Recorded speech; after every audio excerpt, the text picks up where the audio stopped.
பாகிஸ்தான் சைட்லேருந்து இன்னைக்கு காலையில் ஒரு ஸ்டேட்மெண்ட் ப்ரெஸ் மீட்டில் கொடுக்குறாங்க.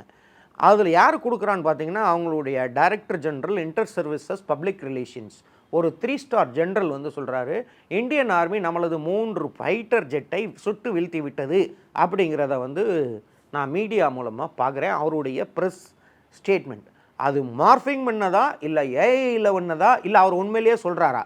அவர் உண்மையிலேயே சொல்லியிருந்தா அது மிஸ்இன்ஃபர்மேஷனாகவும் இருக்கலாம். ஏன்னா பாகிஸ்தான் வந்து இது வரைக்கும் காலங்காலமாக பார்த்தீங்கன்னா அவர்கள் தவறான தவறுகளையே சொல்லிகிட்டு இருப்பாங்க.